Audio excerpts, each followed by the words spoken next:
Hello students, welcome to R S. Chemistry. So KE ಅವ್ರ ಕಡೆಯಿಂದ already ಒಂದು ನೋಟಿಫಿಕೇಷನ್ ಬಂದಿತ್ತು. ಇವತ್ತಿನಿಂದ ಅಂದರೆ 12ನೇ ತಾರೀಕು ಬೆಳಗ್ಗೆ 11 ಗಂಟೆಯಿಂದ 15ನೇ ತಾರೀಕು ರಾತ್ರಿ 11:59 ಯಾವ್ಯಾವ ವಿದ್ಯಾರ್ಥಿಗಳು ಅರ್ಜಿಯನ್ನು ಸಲ್ಲಿಸಿಲ್ಲ KCET ಅಪ್ಲಿಕೇಶನ್ಗೆ, ಅಂದರೆ KCET 2024 ರಿಜಿಸ್ಟ್ರೇಷನ್ ಮತ್ತು ಅಪ್ಲಿಕೇಶನನ್ನು ಯಾರು ಹಾಕಿಲ್ಲ ಅಂಥವರಿಗೆ ಒಂದು ಕೊನೆಯ ಅವಕಾಶವನ್ನು ಮಾಡಿಕೊಟ್ಟಿದ್ರು. ಸೊ ಅದರ ಬಗ್ಗೆನೇ KE ಅವರು ಇನ್ನೊಂದು ನೋಟಿಫಿಕೇಷನ್ ನಿನ್ನೆ ಇದನ್ನು ಹೊರಡಿಸಿರುವಂಥದ್ದು. ಅಂದರೆ ಏನೇನು ಯಾರ್ಯಾರು ಏನೇನು ಮಾಡಬಹುದು ಅಂಥೇಳಿ.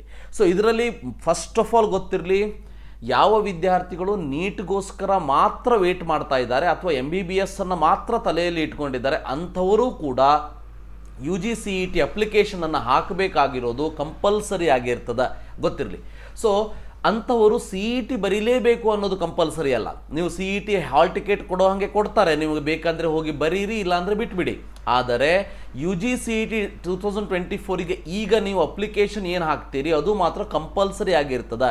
ಯಾಕೆ ಅಂತ ಅಂದರೆ, ಸೊ ನೀಟ್ ಎಕ್ಸಾಮಿನೇಷನ್ ಆದಮೇಲೆ ಭಾಳ ಜನರ ತಲೆಯಲ್ಲಿ ಏನಿದೆ, ಇಷ್ಟು ವರ್ಷ ಏನಾಗ್ತಿತ್ತು, ನೀಟ್ ಎಕ್ಸಾಮಿನೇಷನ್ ಆದ ಮೇಲೆ ಅಪ್ಲಿಕೇಶನನ್ನು ಮತ್ತೆ ರಿಲೀಸ್ ಮಾಡ್ತಿದ್ರು. ಅಂದರೆ ಕೌನ್ಸಿಲಿಂಗ್ ರಿಜಿಸ್ಟ್ರೇಷನ್ ಅಂಥೇಳಿ ಸೇಮ್ ಅಪ್ಲಿಕೇಶನನ್ನು ರಿಲೀಸ್ ಮಾಡ್ತಿದ್ರು.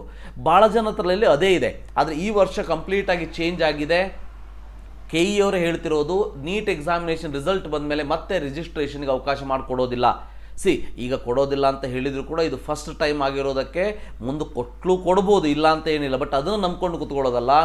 ಭಾಳ ಜನ ವಿದ್ಯಾರ್ಥಿಗಳಿಗೆ ಇನ್ನೂ ಕೂಡ ಇದರ ಬಗ್ಗೆ ಇನ್ಫಾರ್ಮೇಷನ್ ಗೊತ್ತಿಲ್ಲ. ಅದಕ್ಕಾಗಿ ಹೇಳ್ತಾ ಇದ್ದೀನಿ, ಪ್ರತಿಯೊಬ್ಬರೂ ಕೂಡ ನೀವು ಯಾರು ವಿಡಿಯೋವನ್ನು ನೋಡ್ತಾ ಇದ್ದೀರಿ ನಿಮ್ಮ ಫ್ರೆಂಡ್ಸ್ಗಳಿಗೆ ಇದನ್ನು ಶೇರ್ ಮಾಡಿ, ಫ್ರೆಂಡ್ಸ್ ಗ್ರೂಪ್ಗಳಿಗೆ ಇದನ್ನು ಶೇರ್ ಮಾಡಿ. ಪೇರೆಂಟ್ಸ್ ನೋಡ್ತಾ ಇದ್ದರೆ ನಿಮ್ಮ ಬೇರೆ ಪೇರೆಂಟ್ಸ್ ಗ್ರೂಪ್ ಇದ್ದರೆ ಅದಕ್ಕೆ ಶೇರ್ ಮಾಡಿ. ಯಾಕಂದರೆ ಯಾವ ವಿದ್ಯಾರ್ಥಿಯೂ ಕೂಡ ಈ ಒಂದು ಅವಕಾಶವನ್ನು ಮಿಸ್ ಮಾಡ್ಕೊಳ್ಬಾರ್ದು. ಹಾಗಾದರೆ ಇಂಪಾರ್ಟೆಂಟ್ ಇನ್ಸ್ಟ್ರಕ್ಷನ್ಸ್ ಏನು? ಹಾಗಾದರೆ ಸೊ ನೋಡಿ, ಏನು ಇನ್ಸ್ಟ್ರಕ್ಷನ್ಸ್ ಅಂತ ಅಂದರೆ, ಯಾರ್ಯಾರು ಇಲ್ಲಿಯವರೆಗೆ ಅರ್ಜಿಯನ್ನು ಸಲ್ಲಿಸಿ ಶುಲ್ಕವನ್ನು ಪಾವತಿ ಮಾಡದೆ ಸುಮ್ಮನೆ ಕೂತ್ಕೊಂಡಿದ್ದೀರಿ, ಅಂದರೆ ಡ್ರಾಫ್ಟ್ ಅಪ್ಲಿಕೇಶನನ್ನು ಪ್ರಿಂಟ್ ತೊಗೊಂಡು ಇಟ್ಕೊಂಡಿದ್ದೀರಿ, ಬಟ್ ಫೈನಲ್ ಅಪ್ಲಿಕೇಶನ್ನ ಪ್ರಿಂಟ್ ತೊಗೊಂಡಿಲ್ಲ, ಯಾಕಂದರೆ ಫೀಸನ್ನು ಪೇ ಮಾಡಿಲ್ಲ, ಅಂಥವರು ಕೂಡ ತಮ್ಮ ಈ ಒಂದು ಅಪ್ಲಿಕೇಶನನ್ನು ಕಂಪ್ಲೀಟ್ ಮಾಡ್ಬೋದು. ಎರಡನೇದು, ಓನ್ಲಿ ರಿಜಿಸ್ಟ್ರೇಷನನ್ನು ಮಾಡಿಕೊಂಡು ಕುಳಿತುಕೊಂಡಿರುವಂಥ ವಿದ್ಯಾರ್ಥಿಗಳು ಓನ್ಲಿ ರಿಜಿಸ್ಟ್ರೇಷನ್ ಅಷ್ಟೇ ಮಾಡ್ಕೊಂಡು ಕೂತ್ಕೊಂಡ್ಬಿಟ್ಟಿದ್ದಾರೆ. ಸೊ ಅವರು ಅರ್ಜಿಯನ್ನು ಇನ್ನೂ ಅಂದರೆ ಕಂಪ್ಲೀಟ್ ಮಾಡೇ ಇಲ್ಲ, ಅಂಥವರು ಕೂಡ ಮಾಡ್ಬೋದು. ಇನ್ನು ಮೂರನೇದಾಗಿ ಗೊತ್ತಿರಲಿ, ಯಾರ್ಯಾರು ಆಲ್ರೆಡಿ ಅರ್ಜಿಯನ್ನು ಹಾಕಿದ್ದಾರೆ ಅಂಥವರಿಗೆ ಕರೆಕ್ಷನ್ ಮಾಡ್ಕೊಳ್ಳೋದಕ್ಕೆ ಈಗ ಅವಕಾಶವನ್ನು ನೀಡಿಲ್ಲ. ನಿಮ್ಮದೇನಾದರೂ ತಪ್ಪಾಗಿದ್ದರೆ KE ಅಪ್ಲಿಕೇಶನ್ನಲ್ಲಿ ಕರೆಕ್ಷನ್ ಮಾಡ್ಕೊಳ್ಳೋದಕ್ಕೆ ಅವಕಾಶವನ್ನು ನೀಡಿಲ್ಲ. ಮುಂದಿನ ದಿನಗಳಲ್ಲಿ ಒಂದು ಲಿಂಕನ್ನು ಕೊಟ್ಟುಬಿಟ್ಟು ಪೋರ್ಟಲ್ನ ಓಪನ್ ಮಾಡಲಾಗ್ತದ ಅಂತಲೂ ಕೂಡ ಹೇಳಿದ್ದಾರೆ. ಅಂದರೆ ಒಂದು ಸಮಾಧಾನದ ವಿಷಯ ಅಂತಂದರೆ, KCETಯಲ್ಲಿ ನಿಮ್ಮದೇನಾದರೂ ರಾಂಗ್ ಆಗಿದ್ದರೆ ಆಲ್ರೆಡಿ ಒಂದು ಅವಕಾಶ ಕೊಟ್ಟಿದ್ದರು, ಮತ್ತು ಮುಂದೆ ಒಂದು ಅವಕಾಶವನ್ನು ಕೊಡ್ತೀವಿ ಅನ್ನೋದನ್ನು ಕೂಡ ಕ್ಲಿಯರ್ ಕಟ್ಟಾಗಿ ಹೇಳಿದ್ದಾರೆ. ಸೊ ಇದು ಇಂಪಾರ್ಟೆಂಟ್ ಇನ್ಸ್ಟ್ರಕ್ಷನ್ನು. ನೀವೇನಾದರೂ ಅಪ್ಲಿಕೇಶನ್ ರಿಜಿಸ್ಟ್ರೇಷನ್ ಮಾಡಿಕೊಂಡು ಕಂಪ್ಲೀಟ್ ಮಾಡಿಲ್ಲ ಅಂದರೆ ಮಾಡ್ಬೋದು, ಎಲ್ಲ ಮಾಡಿಬಿಟ್ಟು ಫೀಸ್ ಪೇ ಮಾಡಿಲ್ಲ ಅಂದರೆ ಅಂಥವ್ರು ಮಾಡ್ಬೋದು, ಬಟ್ ಕರೆಕ್ಷನ್ ಮಾತ್ರ ಮಾಡ್ಕೊಳ್ಳೋದಕ್ಕೆ ಅವಕಾಶ ಇಲ್ಲ. ಇದರ ಜೊತೆಗೆ ಯಾರ್ಯಾರು ಅಪ್ಲಿಕೇಶನನ್ನು ಹಾಕಿಲ್ಲ ಅಂಥವ್ರು ಹೊಸದಾಗಿ ಅಪ್ಲಿಕೇಶನ್ ಹಾಕೋದಕ್ಕೆ ಅವಕಾಶವನ್ನು ಮಾಡಿಕೊಟ್ಟಿರುವಂಥದ್ದು, ಗೊತ್ತಿರಲಿ.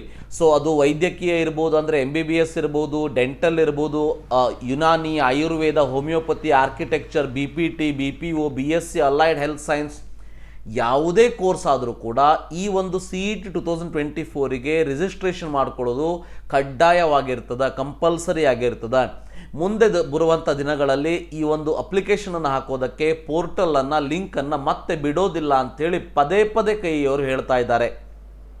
ಅದಕ್ಕೆ ದಯವಿಟ್ಟು ವಿದ್ಯಾರ್ಥಿಗಳು ಈ ಒಂದು ಅವಕಾಶವನ್ನು ಸದುಪಯೋಗಪಡಿಸ್ಕೊಳ್ಳಿ. ಯಾರ್ಯಾರ್ದು ಅಪ್ಲಿಕೇಶನ್ ಕಂಪ್ಲೀಟ್ ಆಗಿಲ್ಲ ಮಾಡ್ಕೊಳ್ಳಿ. ಸೊ ಇದು ಇವತ್ತಿನ ವಿಡಿಯೋ. ಮುಂದೆ ಮತ್ತೇನಾದರೂ ನೋಟಿಫಿಕೇಶನ್ ಬಂದರೆ ನಿಮಗೆ ತಿಳಿಸುವಂಥ ಪ್ರಯತ್ನವನ್ನು ಮಾಡ್ತೀನಿ. So thank you for watching. Have a nice day.